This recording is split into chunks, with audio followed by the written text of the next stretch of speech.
Okay, so this is Anne, our lovely Anne. She works in finds, and she's going to tell us what we do with them. Hello, welcome to the Finds Hut. Okay, over on this side we have the bulk finds. As you can see, these are our dirty bulk finds. These are in the trays, clearly marked with each context number. First thing we have to do with these is get them cleaned. They're cleaned in all different ways. Our shells are just given a brush.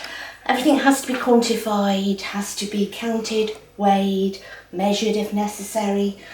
We have animal bone, lots of animal bone, even some encore. Pottery needs to get a good wash because that helps us to identify it. If we find things like pottery in a context, that's brilliant news. It's one of our primary ways of dating the context, so that's really, really good. From our site, we tend to get a lot of Ipswich ware, Thetford ware, and that helps us to date what part of the Anglo-Saxon period it's from. Sometimes we get earlier, Roman, even prehistoric ware. Sometimes we get some later medieval. And when it gets to this stage, when it's all cleaned, so we have a few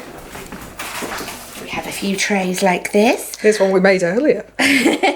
Then our lovely Bren will record it all for us. She puts it in, records it all on boxified sheets, all beautifully written out. And these can be used later to quantify exactly what's in each context. At the end of the season, all these sheets will be put together so we have a very comprehensive idea of what was found in each context. Small finds are something different. Small finds are more exciting.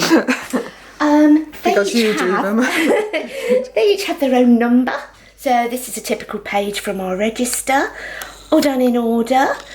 We give it an idea of what the object is, the material. This is the important stuff.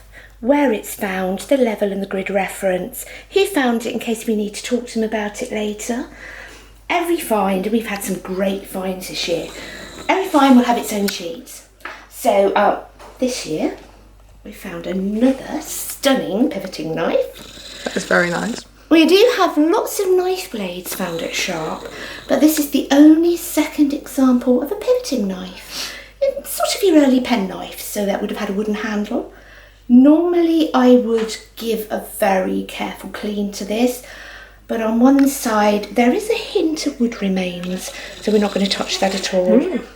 I'll give it a description, weigh it, measure it, draw it. I'm not finished that one, but I'm looking forward to recording this next today. Oh, the comb. And here we have a piece of antler comb. And this is the first piece of comb we've had this year. But it is rather beautiful because it's complete.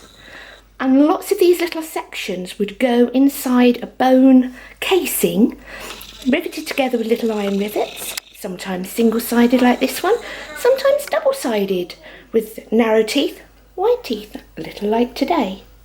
So I'm looking forward to recording that. This we think could be a pot hook. Mm-hmm. We had one similar before, but by the profile I think that could have hung a pot on the wall. So that's quite exciting too. We've had lots of other exciting finds this year, and if you come and see us, you'll see them in the display case in the visitor centre. Okay then. Thanks a lot for that then. You're very welcome. Thanks a lot, you've been great.